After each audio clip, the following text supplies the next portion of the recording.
রাধে রাধে, তোমরা সব ভালো আছো তো? আমি ভালোই আছি। তাই ভাবলাম আজকে রবিবার, বান্ধবীদের লিয়া একটু বের হয়। কোথায় যাব জানি না, কিন্তু খাওয়ন দাওয়ন হবে একটু পাক্কা। চলো তোমাদেরকেও নিয়ে যাই আমাদের সাথে, কি কাণ্ড করি দেখো তো তোমরা। প্রথমেই আমাদের শুরু হয়ে গেল ফুচকা পর্ব। ও দেখে জিভে জল চলে আইলো, বুঝলা? ও কি বলবো, কি মানে সুগন্ধ এই পাশ দিয়ে পেরোলেই মনে হয় যেন অ্যাট্রাক্ট করছি, অ্যাট্রাক্ট। তো যাই হোক, আমরা ফুচকা দাদাকে বললাম যে ভালো করে ফুচকাটা মেখে কে লও, যে কটা মেখে টেখে খাইছি কি আমাদেরকে দাও, আমরা টপার টপ চালান করে দিই। তো আমরা সুন্দর মতো করে চালান মালান করে ফুচকা, এবার এখন আমরা চললাম। কোথায় চললাম জানি না, কোথায় যাব ভাবতে ভাবতে ভাবলাম যে না, একটুখানি পুণ্য করা যাক। তাই পুণ্য করব বললে আমরা চলে গেলাম মন্দিরে হাজির একদম। তা মন্দিরে গিয়ে প্রথমেই তো আমাদের জুতো রাখা নিয়ে এক সমস্যা। এই জুতোগুলো আবার লোকে চুরি করলে, পুরোনো জুতো লোকে লইয়ে কী যে করে বাবা কে জানে। তারপর সেই জুতো মুতো খুলে হাত ফাত ধুয়ে চলে গেলাম মন্দিরে। মন্দিরে ঢুকে প্রথমেই আমাদের যে একটা বড় মতো ঘন্টাটা আছে, বুঝলে, সেই ঘন্টাটাকে বাজাই দিলাম আমরা সবাই মিলে। তো তারপর আমরা ঘন্টা ফন্টা বাজাই মন্দিরের ভিতরে প্রবেশ করলাম। তো মন্দিরের পরিবেশটা তো জানোই তোমরা, এত সুন্দর মন্দিরের পরিবেশ, মানে কি বলবো, আসতে আর ইচ্ছা করে না মন্দির থেকে। তো আমরা প্রথমেই মন্দিরে গিয়েই প্রথমে ভোলে বাবার দর্শন করে নিলাম।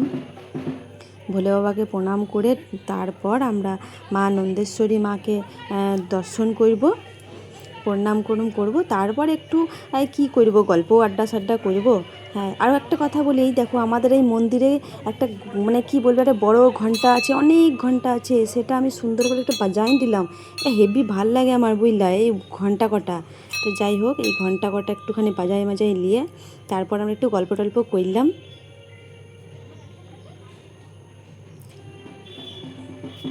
দেখো আমাদের মন্দিরের চারপাশটা একবার দেখো, কত সুন্দর দেখো, এত সুন্দর মন্দিরের দৃশ্য কি বলবো তোমাদিকে। তো যাই হোক, এই মন্দিরটা হচ্ছে আমাদের বীরভূমে, বুঝলা।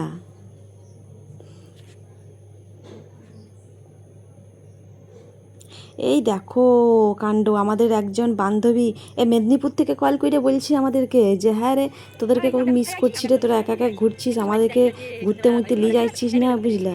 তো তাই হোক, যাই হোক, আমাদের এই দেখো আর একটা জিনিস দেখো, আমাদের এইখানে একটা গণেশ মন্দির আছে, দেখো সুন্দর একটা গণেশ মূর্তি আছে, দর্শন করে নাও তোমরা লাই। তারপর এই দেখো আমরা একটা বিয়ে দেখতে পেয়ে গেছি গো, ওরে বর আর বউকে দেখতে পাই গেছি মন্দিরে, বুঝলা।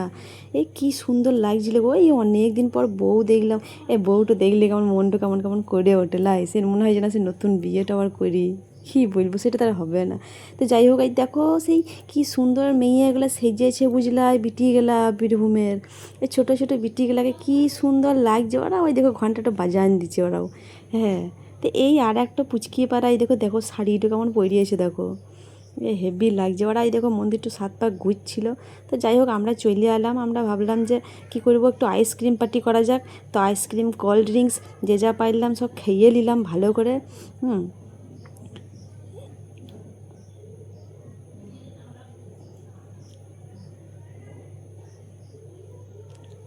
এই দেখো,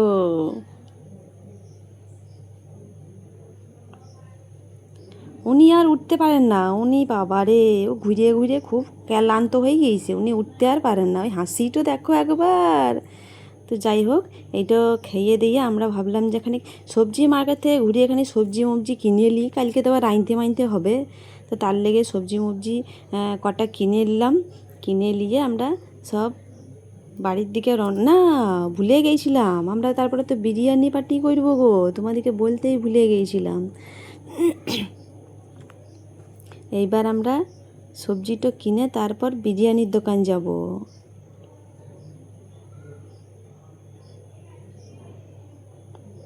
এই দেখো বেগুনের কালার কটা দেখো, বেশ ভালোই বটে এলাই বেগুন কটা, সুন্দরই বটে বেগুন।